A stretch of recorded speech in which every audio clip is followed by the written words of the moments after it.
Hey y'all, Scott here. I wrote a book. I published a book, Fool's Errand, Time to End the War in Afghanistan. Go to foolserrand.us to check it out. foolserrand.us. Also, you get a signed copy if you donate $50 or more to the fund drive going on right now at my institute, the Libertarian Institute. That's libertarianinstitute.org. And you can also help support this show on patreon.com/Scott Horton Show if you want to donate per interview. And you can donate by the month if you go to scotthorton.org/donate. There's monthly subscriptions there and also how to donate, just single donations there and kickbacks for you. Shop Amazon.com via my link at scotthorton.org, and I get a kickback from their end of the sale, not yours. And hey, give me a good review on iTunes, Stitcher, Amazon, wherever you're consuming this material. That would help. And hey, by the way, check out the show notes. Damon's doing a great job taking the show notes and posting them up there at libertarianinstitute.org/Scott Horton Show and scotthorton.org/interviews for all these interviews. War is the improvement of investment climates by other means, Clausewitz for dummies. The Scott Horton Show. Taking out Saddam Hussein turned out to be a pretty good deal. They hate our freedoms. We're dealing with Hitler revisited. We couldn't wait for that Cold War to be over, could we? So we can go and play with our toys in the sand. Go and play with our toys in the sand. No nation could preserve its freedom in the midst of continual warfare. Today, I authorize the Armed Forces of the United States to begin military action in Libya. That action has now begun. When the president does it, that means that it is not illegal. I cannot be silent in the face of the greatest purveyor of violence in the world today, my own government. All right, you guys. Introducing our good friend Joe Lauria.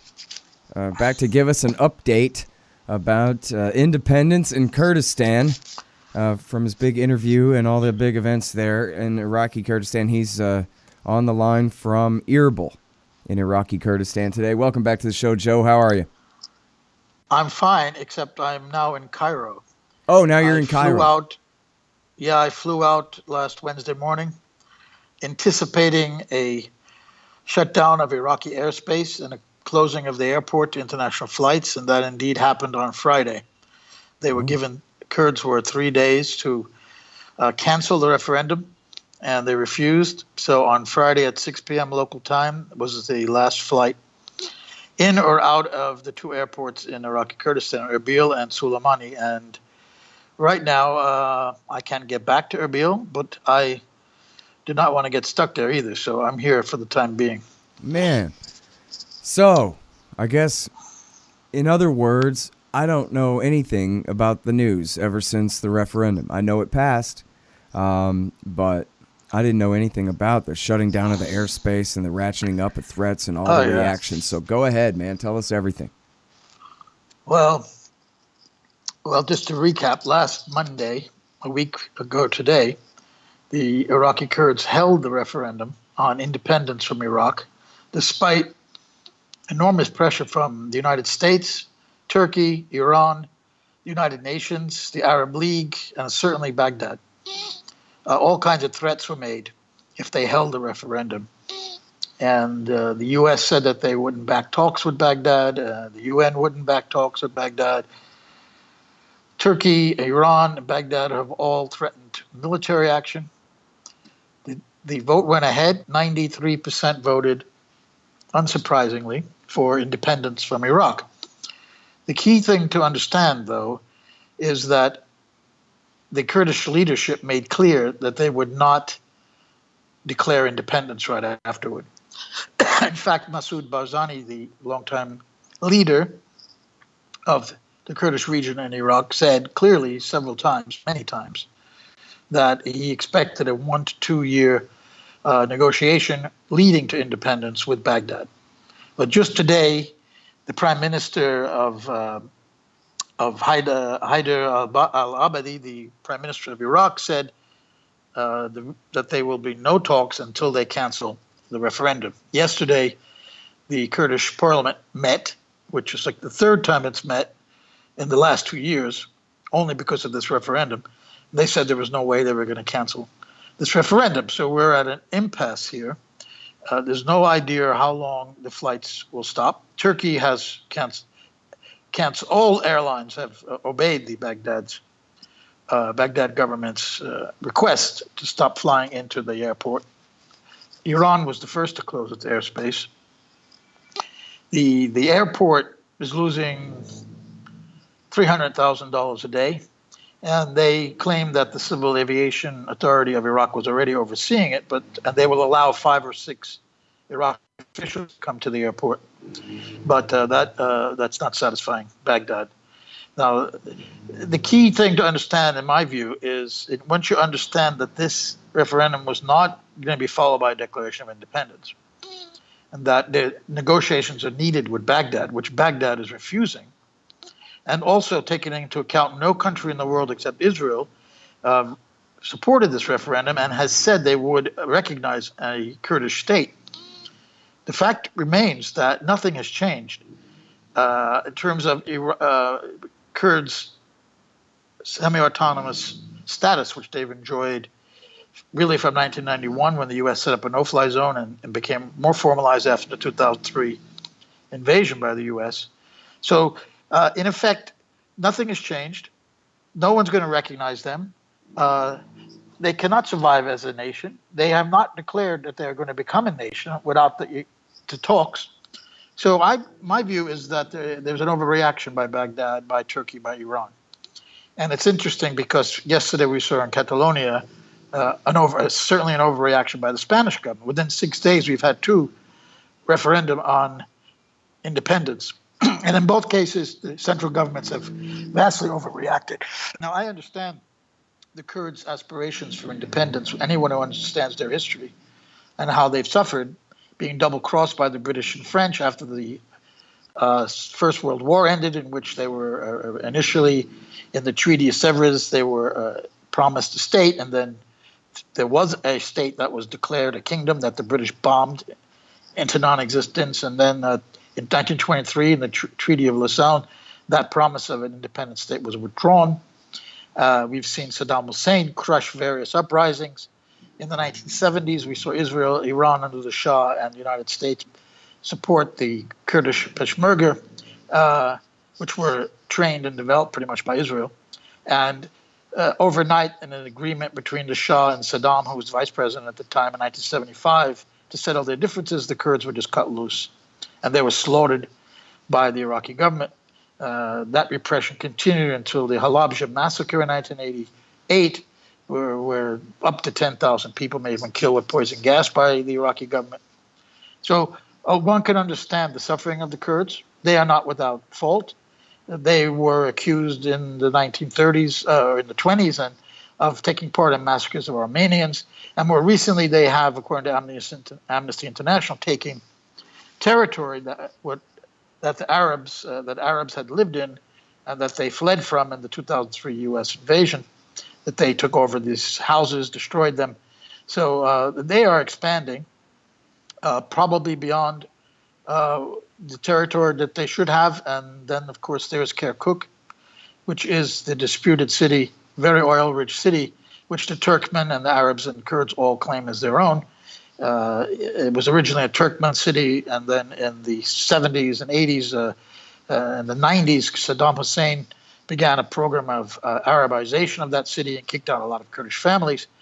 When Islamic State threatened to take over that city, Kirkuk, in 2014, the Peshmerga occupied the city when the Iraqi army fled, as they did in Mosul. So they claim control over that city by Barzani extending this referendum to Kirkuk and other disputed areas. That really incensed Baghdad. So my point is that the Kurds, one can understand from their point of view as best as possible without being a Kurd, that their aspirations, however, pragmatically, and this goes way beyond any kind of pragmatic stance, this was some kind of dangerous romanticism on their part, because there's no way this is going to stand as they will ever become a UN member or even a UN observer state or have a team in the Olympics or get even IMF loans. The IMF insists on any money going to them must pass through the Iraqi government in Baghdad. So they did this as an expression of their political will, and that's all that it is. And had Baghdad and Ankara and Tehran taken the position that, well, have your referendum, we don't care because it means nothing, because without talks of Baghdad, you're not going to become independent, and those talks are not going to happen. It could have just died of its own accord, this referendum, as one they had in 2005, I believe, that also passed overwhelmingly and led to nothing. But now it's become a major issue with huge tensions, and there are joint maneuvers of the Turkish and the Iraqi army on Turkish territory about 1 kilometer inside Turkish territory from the Kurdish-Iraqi border. Now Iran and Baghdad are also holding similar joint maneuvers with their militaries on the Iranian side of the border, close to the Kurdish-Iraqi border. They happen to be using American weapons so the Iranians are participating in a joint maneuvers with American weapons that the Iraqis have. So whether there will be military intervention or not, I think it's highly unlikely for a number of reasons. One of them is Turkey has a lot to lose with this, which is becoming a blockade. If a full economic blockade takes place, that includes the oil, that would really crush the Kurdish economy. They would collapse within weeks, perhaps. I've seen when oil prices rose and when ISIS was threatening Erbil and other parts of the Kurdish region, that the government workers in the Kurdish region went months without being paid. So if oil was shut off, that would be the end. Now, oil is a very key part of this story, of course. The oil, according to Baghdad, should be sold only through the central government. But the Kurds are selling their oil illegally, according to Baghdad, directly to Turkey, which is, many reports say, benefiting Barzani and his family, as well as Erdogan and his family. So there's also about $8 billion a year in trade, mostly coming from Turkey to the Iraqi region. The Kurdish-Iraqi region. The Kurds import much of their food from Turkey and from Iran, but mostly about 70% of that from Turkey. Even though they can be self-sufficient, have very fertile land, they have not. They've decided they wanted to import the food instead. So if there were an economic blockade, that would really be the end of the Kurds. But it would hurt Turkey, $8 billion in business. So that's not necessarily going to happen either. So we could be looking at a very long standoff where there is no flights, but not a full economic blockade, no talks, and no change. And one wonders why their referendum was even held. I think we could be looking at something like what's going on with the Gulf Cooperation Council and Qatar.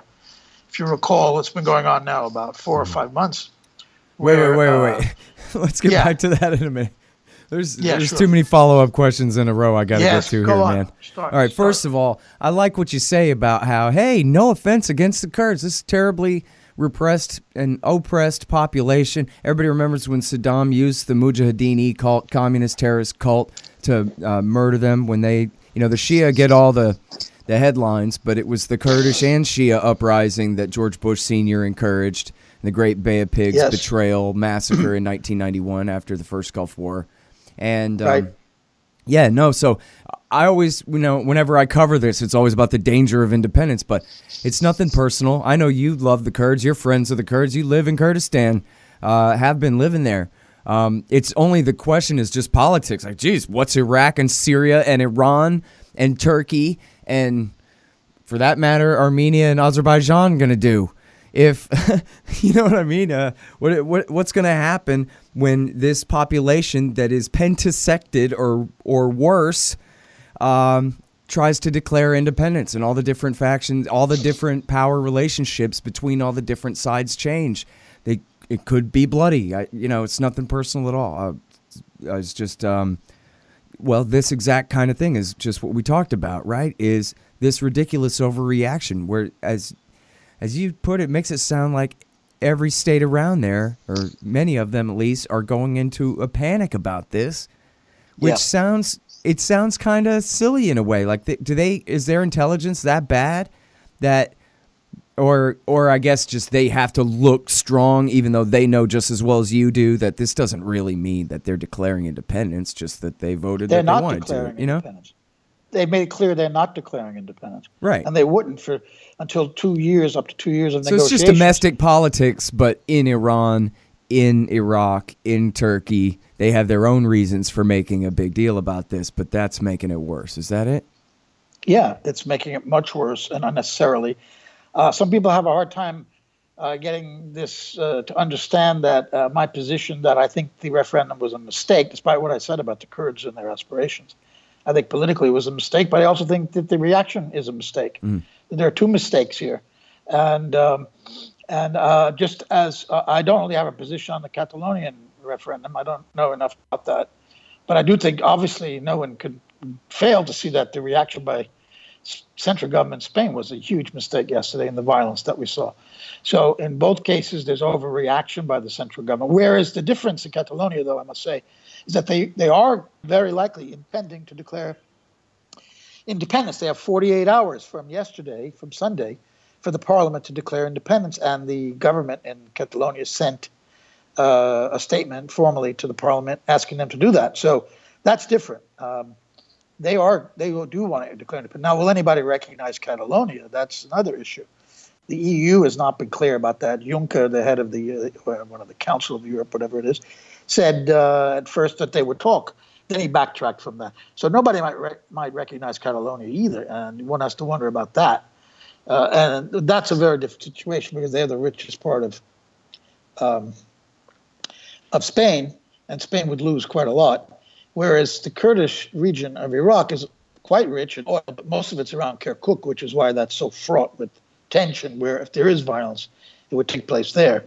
Because Abadi said he would send the Iraqi army to Kirkuk, which is controlled by the Peshmerga. That hasn't happened yet, but if he does, there could very well be clashes there. But the Kurdish region is aside from that oil, but their own oil is certainly would be an important part of Iraq's national income if they didn't sell it illegally at a discount to the Turks. But it's not the same economic thing as in Catalonia. But the big difference in the two is the declaration of independence. So when the Kurds said they would not declare right away, this is a referendum for a political will, which everybody knew anyway what their political will was. So what has happened here? Nothing, in my opinion. And I don't fully understand all the motivations there, except that they won't let this stand, and they're punishing the Kurds. Right now, only the flights really is the only punishment, but it could get worse if they had an embargo. And again, I don't think there'll be violence in terms of a military intervention, but there will be violence in Kirkuk if the Iraqi army goes there. All right, hang on just 1 second. Hey guys, you got to patronize my sponsors so they'll keep sponsoring my show. For example, no dev, no ops, no IT.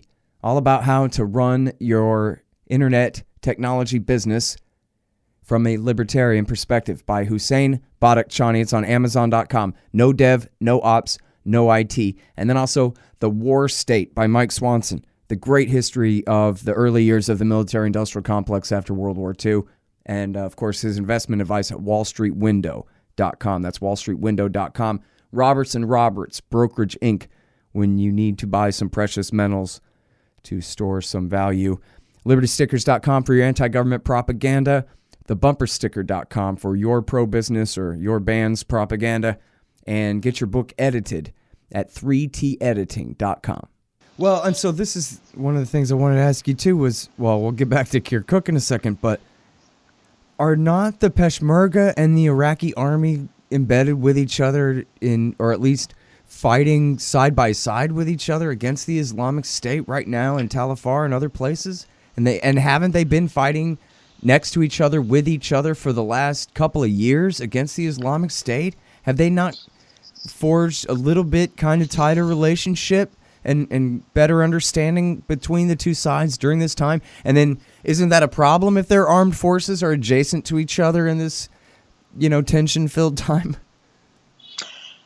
I don't think they actually went on any kind of joint operations together in Mosul, for example, or anywhere else. They really kept it that separate the whole time, huh?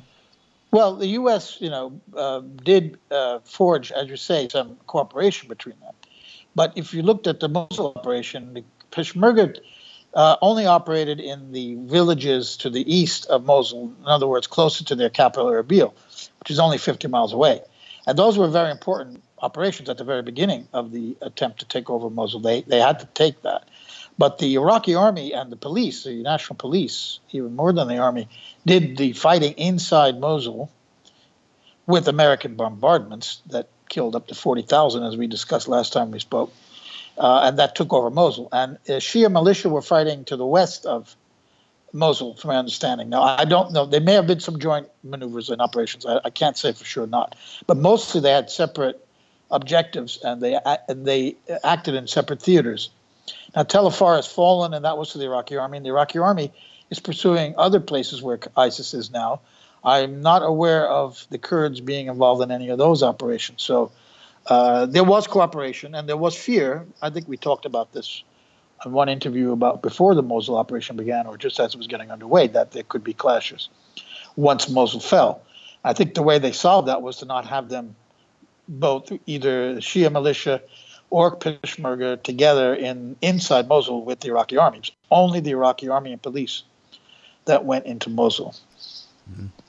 Now, about Kirkuk, I don't know how many times I've repeated myself about this, so sorry, audience, but I still like it. And sorry to you, Joe. I probably said this to you, too. But if you remember that movie V for Vendetta from, 10 years ago or so, there's a scene there where Queen Amidala, what's her name, is getting ready to go out for the night, brushing her hair and stuff. And the TV news is on in the background. And, the movie takes place in the near future, right? And the TV's on in the background, and the TV announces that America's war in Kurdistan continues to rage today as blah, blah, blah, blah were killed. And they go on and show American GIs fighting on the side of a road somewhere. And so, just taking the current Iraq situation to its next step conclusion. Well, what about Kurdistan and the conflict there? And so, but that could really happen, right? Because as you say now, ever since 2003, they've Kurdicized that town. They ethnically cleansed a lot of Arabs, kidnapped them, and just deported them, a lot of them, and drove them out of town during Iraq War II under the cover of the rest of the Sunni Shia violence that the American occupation had engendered. And so now it's a majority Kurdish city again. I think you said it's, if I remember right, you say it's under Kurdish control now, but it's still got a substantial minority of Arabs, and you have a government in Baghdad that will fight before they just outright, allow the secession of, and maybe this is why they don't want the secession of Kurdistan, is because Kirkuk would be lost as well, and that's what they really care about. Am I right? Well, there really could be another war here. Yeah, first of all, there hasn't been a census in Kirkuk since 1957. So nobody really knows the demographic makeup of the city. The governor of the government or province of Kirkuk, which includes the city of Kirkuk, is a Kurd, and the Iraqi parliament fired him, I think the day after the referendum, and he's refused to step down. So he's still in charge. It's the military issue that the Peshmerga are the ones patrolling the city.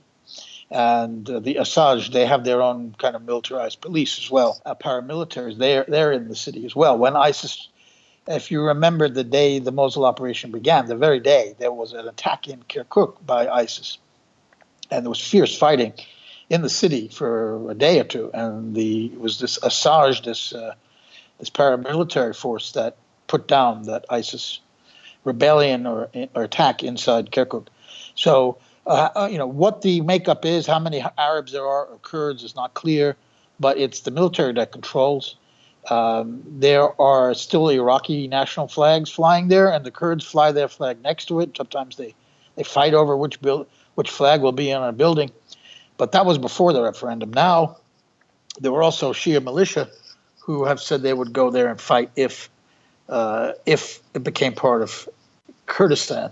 but there's not going to be a Kurdistan. This is why I find this all unnecessarily fraught and full of tension. But they will. It's a symbolic vote in the end of the day.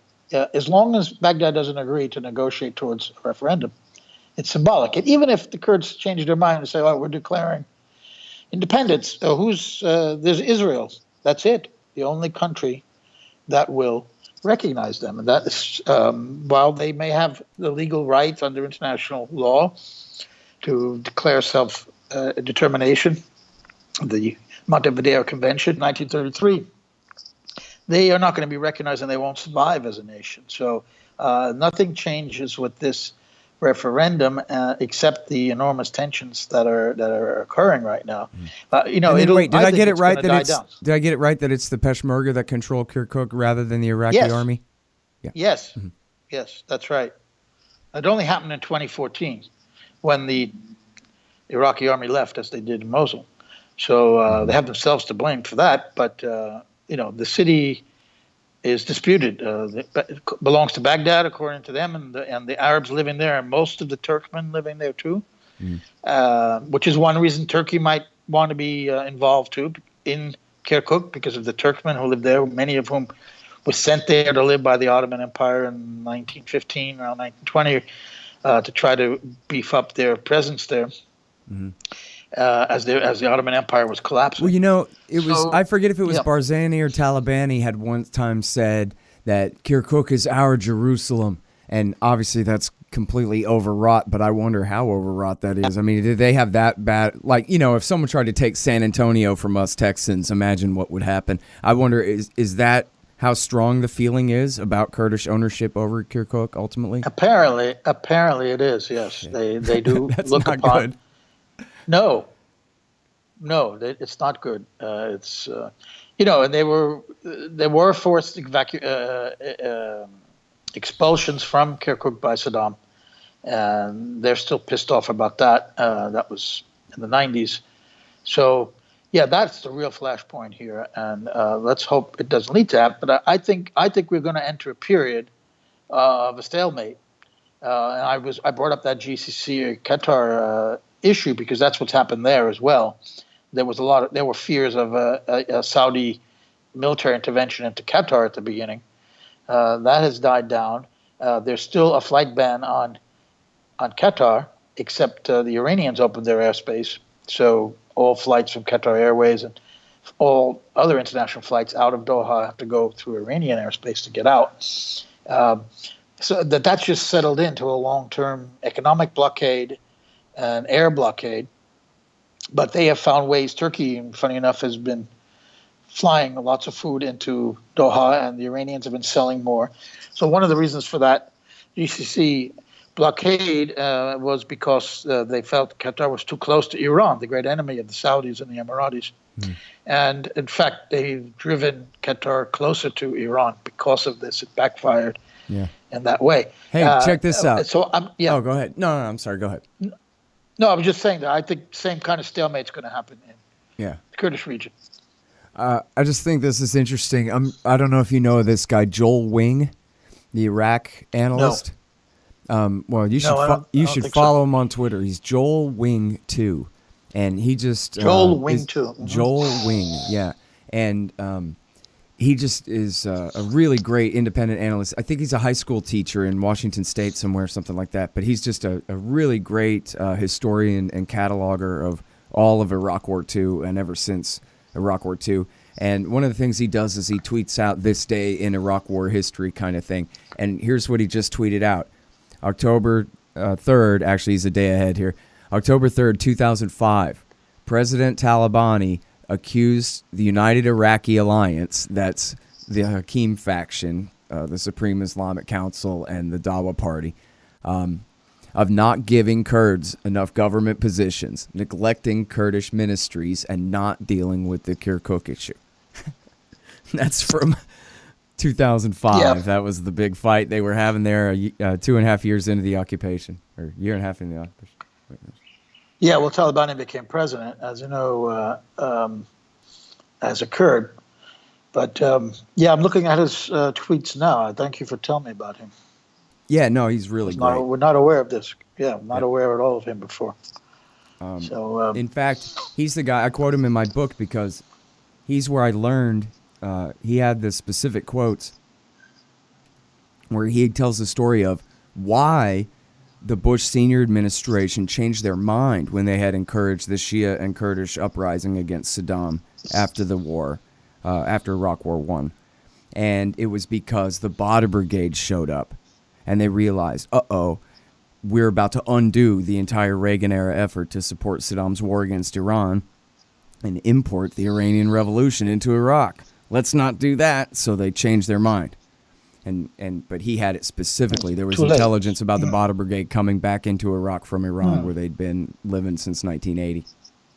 So that's interesting. I didn't know that. That makes sense. Yeah. Well, they completely screwed the Kurds that time too. Yep. By telling them to rise up and not helping them. However, they did institute the no-fly zone in the north, the Kurdish north, and in the Shia south, and that allowed this beginnings of this autonomy that the Kurds have really quite enjoyed. I mean, they've got not only their own flag and their own army, they were issuing visas to foreigners. That stopped because of this air blockade, and they have this incredibly tight economic relationship with Turkey. And now they're putting all that at risk with this referendum and the overreaction that they should have seen coming. They know. They heard the threats. This is not a surprise, the reaction of the region. I think the U.S. now may actually be playing a constructive role. It's rare that I agree with the State Department on many things, but in this case, they've called for calm, and they have reversed their threat, which made it hollow. They threatened to not support talks, but now they are saying they're willing to support these talks, which are not going to happen unless the Kurds cancel the referendum. But they have apparently calmed everybody down to some extent, unless this was all a bluff to begin with about a military intervention. Yet these war games right on the Kurdish border continue. So anything could happen, but I don't suspect we'll see that. And I think this might be the last interview you do with me on this, hopefully. I think this is going to die down and just return to the status quo ante, which is pretty good for the Kurds. They didn't need this, except their history and their fierce belief in their independence, and it goes back a long time. But it wasn't a smart move. I think anybody could see that. Yep. All right. Well, listen, thank you very much for coming back on the show, and I hope you're feeling better. Get you some Benadryl or something there, bud. No, I'm okay. I'm just needing some water. But thank you, Scott. All right. Good to talk to you again, Joe. Appreciate it. All the best. All right, you guys. That is the great Joe Lauria. He writes at consortiumnews.com and formerly was the UN reporter for the Wall Street Journal and a lot of other great publications, the Sunday Times in London, etc. But now you can find him at consortiumnews.com. And I'm Scott Horton. That's the show. Check out the full archives and sign up for the RSS feeds and everything at scotthorton.org. I got 4,500 interviews for you there in the archives, all for free at scotthorton.org. And check out my institute. It's the Libertarian Institute at libertarianinstitute.org. Me and Sheldon Richman and a lot of great writers over there at the Libertarian Institute. Oh, yeah, my book. I wrote a book. I published the book, finally. Fool's Errand. Time to End the War in Afghanistan. You can find out all about it and read all the great blurbs from Dan Ellsberg and Ron Paul and everybody else at foolserrand.us. And follow me on Twitter at Scott Horton Show. Thanks.